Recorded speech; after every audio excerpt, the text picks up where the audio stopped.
Yeah, I think the government do bedo insensitive. Gi wach ma government spokesman Mwaura no wacho ni onge ng'anyo. Mano temo provoke the movement, the country. Gima nyaka wang'e ni tarik 25 dwe mar auchiel 2024 no keto Kenya on a reset mode. And tomorrow dhi bedo nyasi mar higachiel nyaka ne gino timore. Government okonego bed reactive.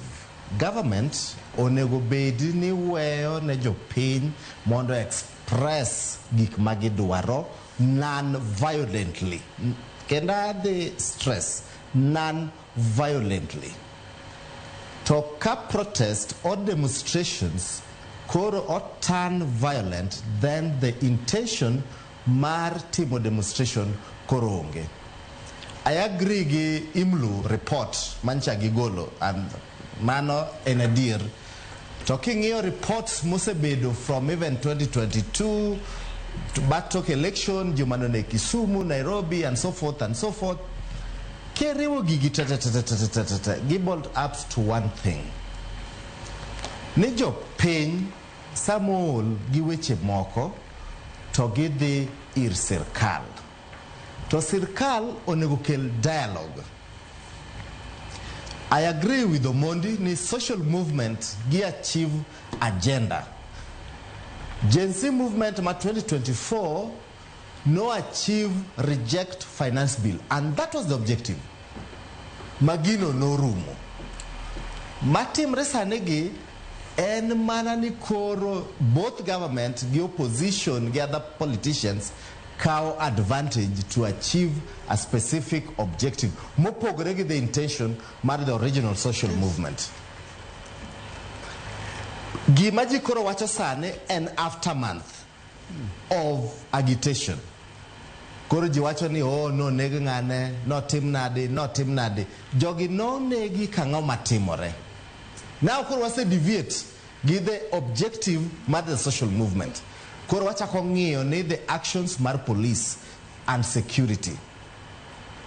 To be gibabo ba wang'e ni gino bende ayie gi nduku gimatamo wacho ni sirkal dwa bedo ni gine gi pressure mar jopiny.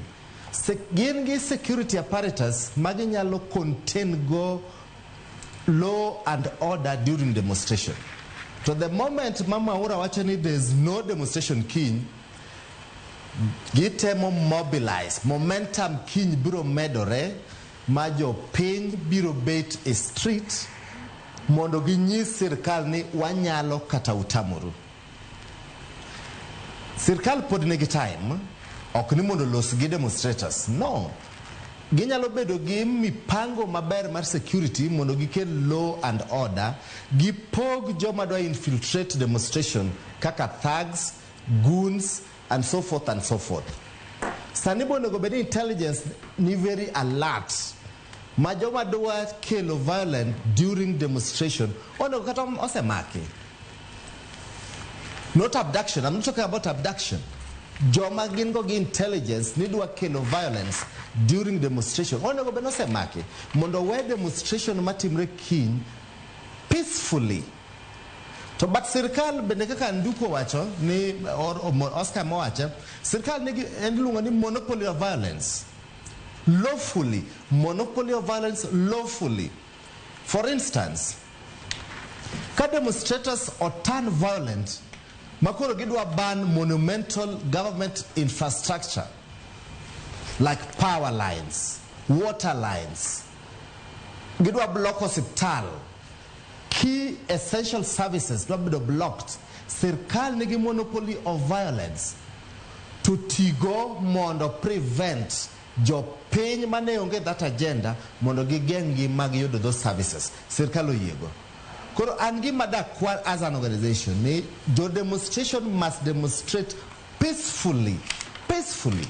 To report mar the standard and the nation though they are very sensational, but onogo benis intelligence tiyogi report go that mondo gi further investigation nango matimre mondo gi prevent violence manyalo bet during demonstration.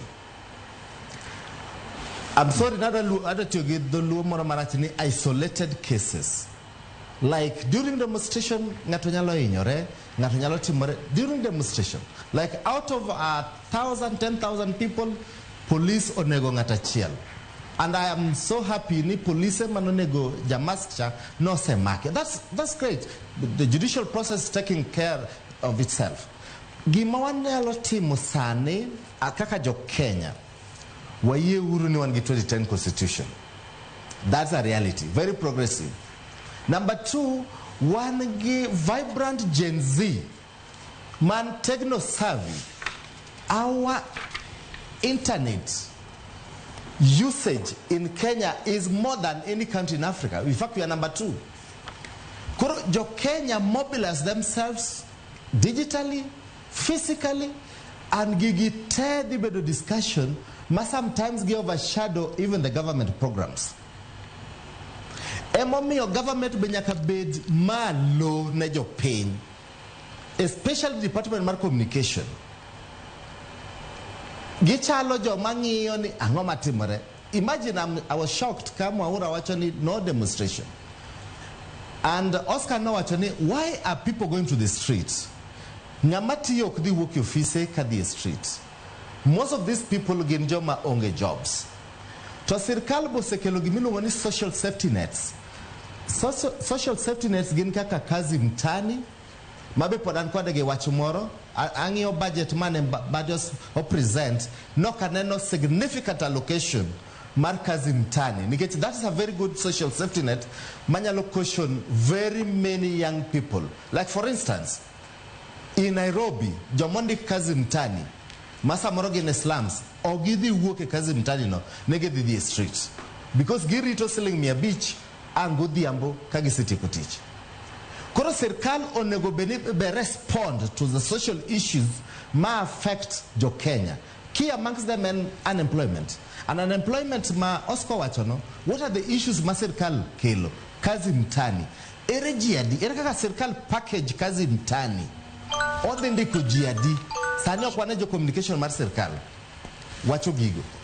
To Gino is one of them. Number 2, responsive budget.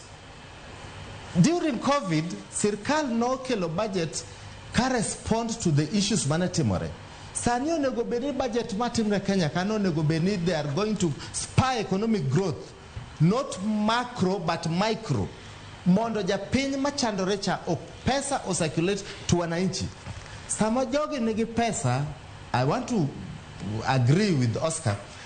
Jogi okdi work. But that does not mean the fundamental right mar to picket koro wadi golo. No. Sama wach moro hinya jo piny negra tiro mar demonstrate peacefully, picket peacefully. In fact, notifying the police is not in the constitution. It's just procedural. When you notify both police, ni wadi luondarane, miwauru security. And that's why they're notifying the police. To ka demonstration di mbele ma peaceful, sirkal boko nego react ma strongly gi mar koro nego jo protesters, peaceful demonstrators, and so forth and so forth.